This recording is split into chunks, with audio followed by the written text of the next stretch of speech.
राधे राधे दोस्तों, माघ मास की कथा श्रृंखला में आप सभी का हार्दिक स्वागत है। माघ मास अर्थात शीतकालीन ऋतु में आने वाला वह पवित्र समय जब मनुष्य अपनी साधना को तीव्र बनाकर अपनी आध्यात्मिक गत्यम की ओर सरलता से अग्रसर हो सकता है। यह समय अधिक से अधिक जप तप और दान करने का।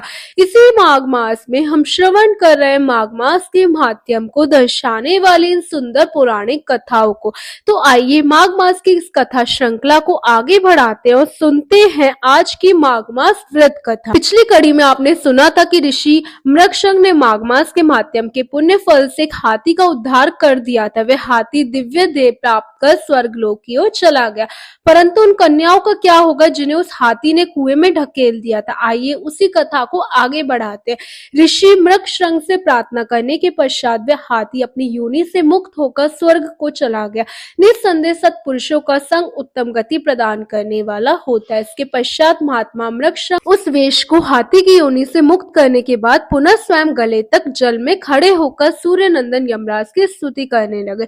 स्तुति करते हुए इस प्रकार कहने लगे, ओम यम धर्मराज मृत्यु अंतक वैवस्व काल सर्वभूतस्य ओंदुम बरदंत नील परमेष्टि वक्रोदय चित्र चित्रगुप्त। इन 14 नामों से पुकारे जाने वाले भगवान यमराज को मेरा नमस्कार है, जिनका मुख दाढ़ों के कारण विकराल प्रतीत होता है, टेढ़ी बोहों से युक्त नेत्र कूर जान पड़ते हैं, जिनके शरीर पर ऊपर की ओर और उठे हुए विशाल राम है, ओष्ठ अत्यंत लंबे। ऐसे भगवान यमराज को मेरा नमस्कार है। आप अनेक भुजाओं से युक्त है, अनंत नाग के समान प्रतीत होते हैं, काजल पर्वत के समान काले शरीर वाले भयंकर रूपधारी है। आपको नमस्कार है। हे भगवान, आपका वेश अत्यंत भयानक है। आप पापियों को भय प्रदान करते हैं, कालदंड से उन्हें दंडित करते और अनेक अस्त्र शस्त्र धारण करते। महान भैसा आपका वाहन है। आपके नेत्र दैत्य अंगारों के समान प्रतीत होते हैं। आपकी गर्जना प्रलयकालीन वायु के समान प्रचंड है। आप समुद्र को भी पी जाते हैं, संपूर्ण जगत को ग्रास बना लेते हैं, पर्वतों को चबा लेते हैं और मुख से अग्नि उगलते हैं। ऐसे भगवान यमराज को मेरा नमस्कार है। हे प्रभु, आप अत्यंत घोर अग्नि के समान तेजस्वी काल रूप मृत्यु है। अनेक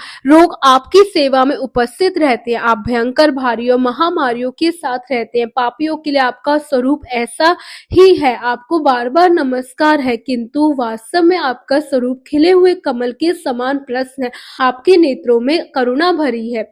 आप पितृ स्वरूप है। आपको नमस्कार है। आपके केश अत्यंत कोमल हैं, बोहों की रेखाओं से नेत्र सुशोभित होते हैं, मुख पर मूछें अत्यंत सुंदर प्रतीत होती है, बिन फल के समान लाल ओष्ठ आपकी शोभा बढ़ाते हैं। आप सुवर्ण के समान क्रांतिमान, दो भुजाओं से युक्त और सदा प्रसन्न रहने वाले हैं। आपको नमस्कार है। आप रत्नमय आभूषणों से विभूषित रत्न जड़ित सिंहासन पर विराजमान है, श्वेत माला श्वेत वस्त्र धारण किए हुए हैं और श्वेत छत्र से सुशोभित है।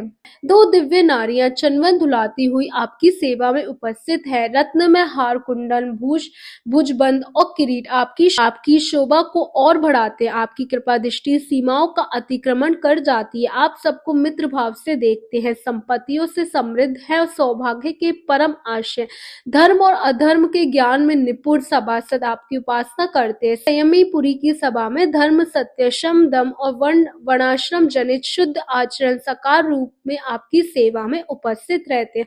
आप साधुओं पर सदा स्नेह करते हैं, वाणी से प्राणों का संचार करते हैं, वचनों से संतोष देते हैं और गुणों से सर्वस्व समर्पण करते हैं। हे धर्मराज, आपको बार बार नमस्कार है। जो सबके काल होते हुए भी शुभ कर्म करने वालों पर कृपा करते हैं, पुण्यात्माओं के हितैषी सत्पुरुषों के संयमी पुरी के स्वामी, ऐसे धर्मराज को नमस्कार है, जिनके वाहन की पीठ पर लटकती घंटियों की ध्वनि से सारी दिशाएं गूंज होती हैं, जो ऊंचे सींगों और फुंकारों से अत्यंत भीषण प्रतीत होते हैं। ऐसे महान भैंसे पर विराजमान भगवान यमराज को नमस्कार है, जिनकी 8 विशाल भुजाएं नरच शक्ति मुसल खड़ग गदा त्रिशूल पाश और अंकुश से सुशोभित है, उन यमराज को नमस्कार है।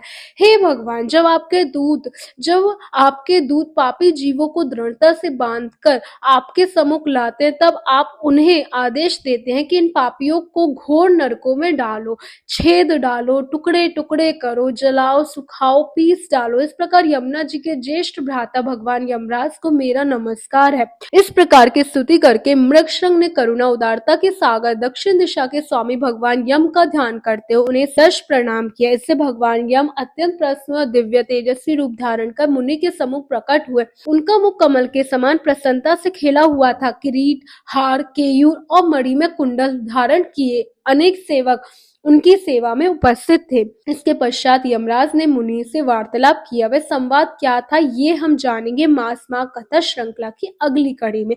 इसे सुनने के लिए यदि अभी तक आपने अपने ब्रज डायरी चैनल को सब्सक्राइब नहीं किया हो तो अवश्य सब्सक्राइब कर ले। हम आपसे मिलते हैं फिर कल अगली कड़ी के लिए।